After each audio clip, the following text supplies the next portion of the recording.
Depuis l'enfance, la musique l'accompagne. Après un parcours classique, elle dirige aujourd'hui un orchestre philharmonique aux États-Unis.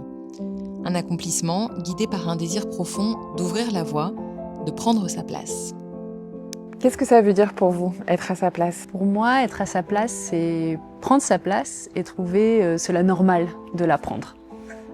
Voilà, c'est vrai que pendant des années, des générations, les femmes ont appris à être polies, bien rangées et pas prendre trop de place. Et je crois que c'est aujourd'hui le moment de laisser les femmes fleurir. Alors c'est vrai que c'est la première fois en 100 ans qu'une femme est nommée à la direction musicale de l'Orchestre Colorado Springs.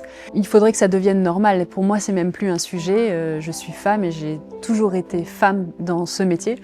Et donc voilà, il faut maintenant normaliser ces positions de pouvoir. La marque Joséphine Paris a été justement conçue pour ces femmes qui combinent tout, vie professionnelle, vie personnelle, passion, engagement. Vous qui vivez ce rythme intense, comment vous l'imaginez cette femme? Quelle serait sa singularité?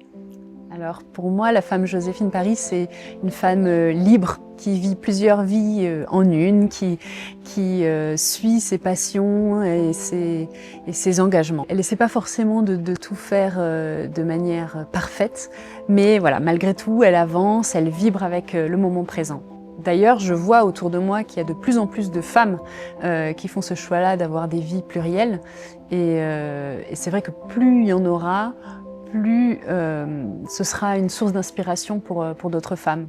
Justement, vous parlez d'inspiration. Est-ce que vous avez conscience que votre parcours peut éclairer celui d'autres femmes? D'une certaine manière, oui.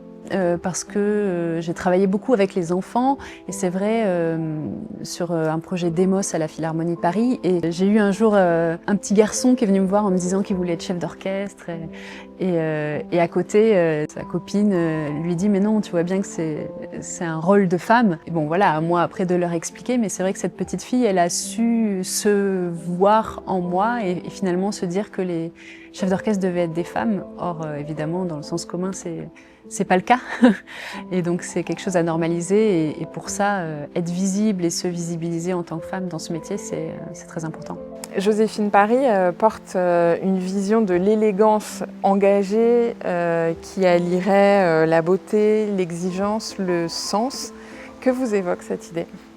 Alors c'est des valeurs qui sont très présentes dans l'exercice de mon métier et donc c'est vrai que ça a tout de suite fait écho en moi. Pour moi, l'élégance engagée, c'est une question de choix personnel et de cohérence.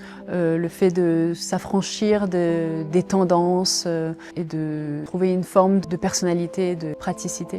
Est-ce que vous pensez qu'un sac à main peut incarner une façon d'être au monde?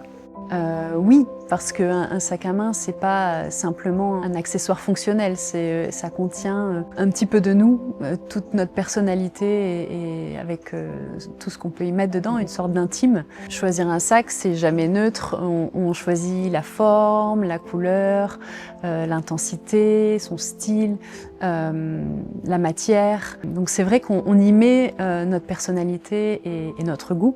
C'est une façon puissante d'habiter le monde, de dire qui on est et sans forcément avoir besoin de le verbaliser. Donc on rêve toutes d'un sac à la fois beau, pratique et personnel. Vous, si vous deviez décrire votre sac idéal en quelques mots, qu'est-ce que vous diriez? Alors, en quelques mots, je dirais pratique, élégant et solide.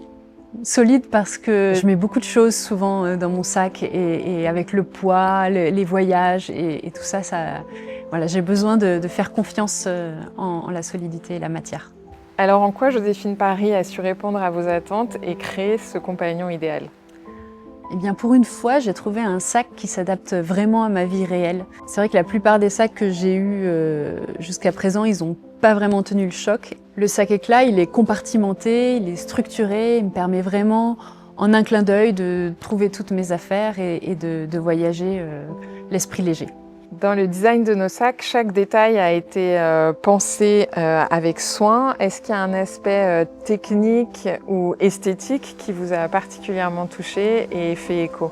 Ce qui m'a tout de suite touchée, c'est la couleur. C'est la couleur sienne, entre l'ocre et la terre battue. C'est une couleur chaude, profonde, qu'on voit pas vraiment souvent dans les sacs à main. Et en plus, ça fait un petit clin d'œil à mon nouveau poste à Colorado Springs, de la même couleur que ces paysages. On a tout un objet qui nous incarne, qui nous représente et qui nous suit partout. Quel est le vôtre et qu'est-ce qu'il dit de vous ? Alors bon, pour moi évidemment c'est la baguette du chef d'orchestre, mais je la vois pas comme une forme de pouvoir, c'est pour moi le symbole d'une souplesse, ça allonge mon bras, c'est une élégance, elle est blanche, elle prend la lumière, il y a quelque chose de beau dans cet objet et c'est un objet très personnel, je sais exactement quelle longueur, quel poids je veux qu'elle ait. Il m'arrive de diriger sans, mais elle n'est jamais bien loin. Joséphine Paris a fait le choix d'un luxe engagé à travers son approvisionnement local, à travers son savoir-faire artisanal et son insertion professionnelle. Est-ce que vous pensez qu'une marque aujourd'hui doit poursuivre ce genre d'engagement et comment ça a fait écho à vos propres valeurs ? Alors oui, je pense que de nos jours, on peut plus se permettre de ne pas avoir ces engagements-là. On ne peut pas faire comme si ça n'avait pas d'impact. Le lieu de production est très important.